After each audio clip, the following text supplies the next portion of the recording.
$800 billion package through, that they could sneak through things like this.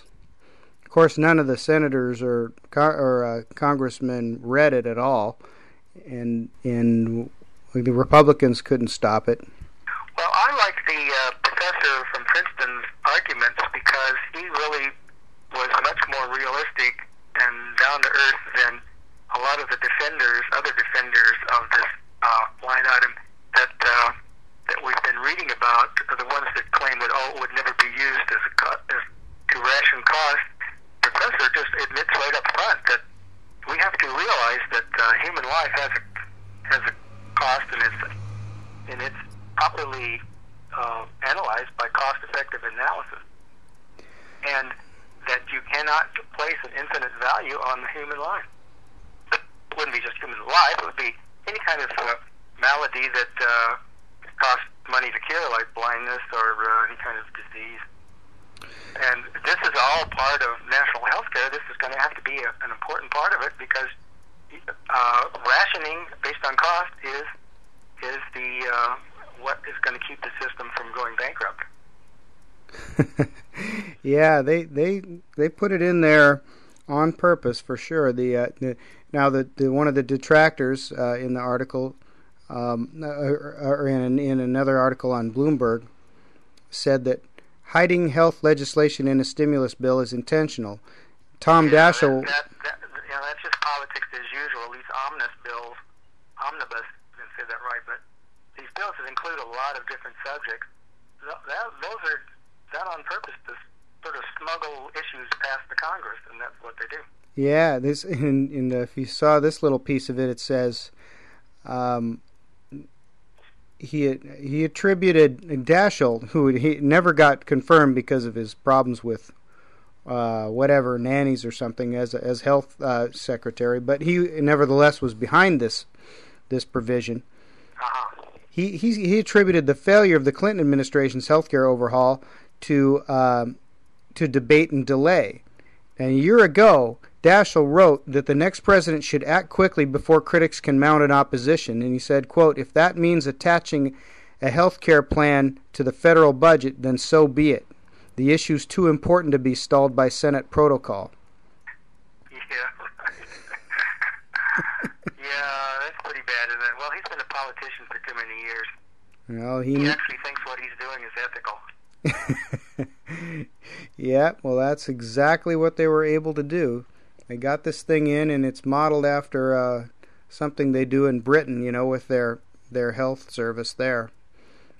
And they were very sneaky about it, but they got it through.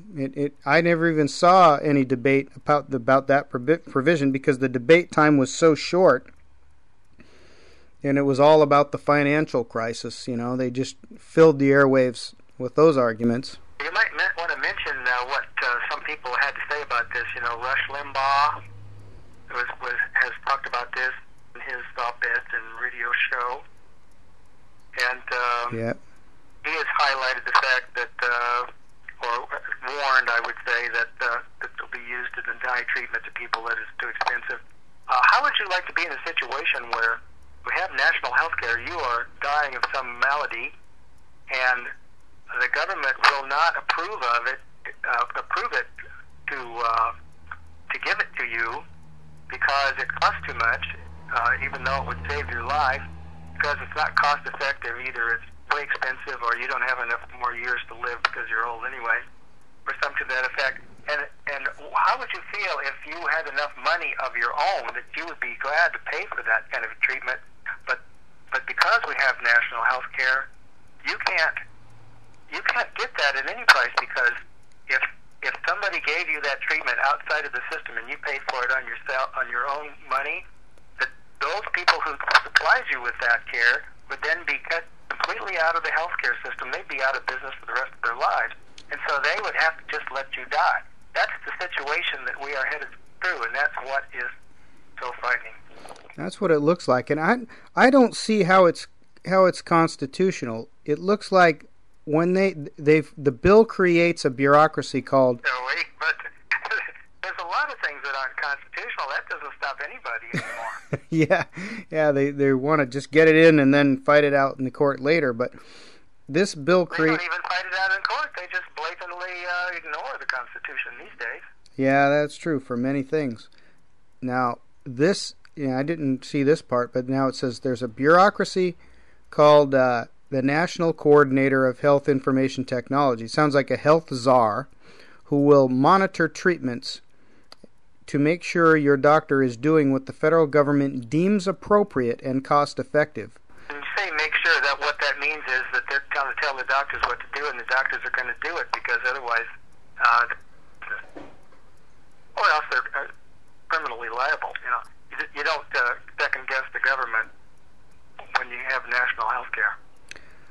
I don't see if unless they make the government the insurance provider, I don't see how they can interfere unless they impose this electronic health information system on all healthcare providers. And well, that's also part of the bill, right?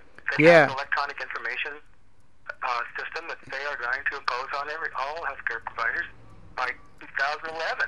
Oh, that's right. That was what the other article was about. That's right. 2011, they all have to comply or face penalties or be shut down. Or, you notice that everything the government does, it does with... That's the nature of government. They don't just recommend anything or just assist you. They punish you if you don't do what you're told. So the information part of it is just a ruse. That was a pretext for putting controls in, because it isn't just putting the patient's records online and under some common standard of information banking. It also mandates monitoring to make sure the doctor, again I'm quoting, to make sure your doctor is doing what the federal government deems appropriate and cost effective.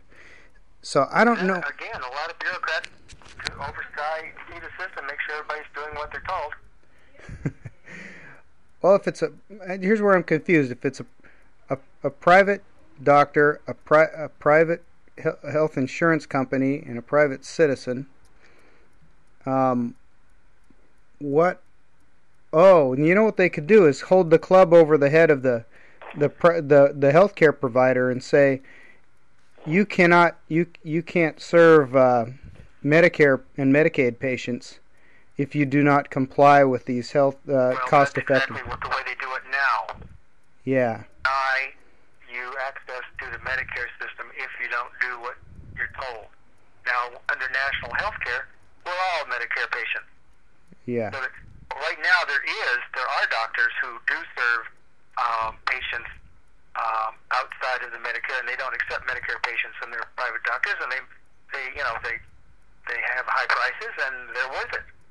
But under national health care, all those people would disappear. Presumably,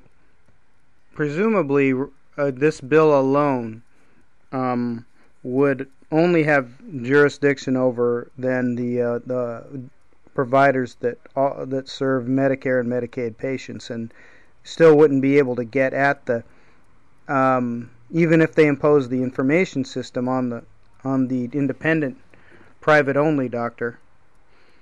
How could they also impose the cost effectiveness when it's all private money? That's what I mean. They wouldn't be able to, of course, but under national health care there would not be any private money. Keep in mind that the push for national health care is driven by the egalitarian ethic. Yeah. It says that it's not fair to get better health care if you have money. You shouldn't have access to better health care than the poorest person. And that's the egalitarian ethic. Healthcare should be something that is a basic human right, and it should be regardless of your ability to pay. And that's why we have to have national health care. That's the real moral, ethical driving force behind national health care. So as long as you recognize that, then you can anticipate what it'll be like under national health care. means that no matter how much money you have after they install the system,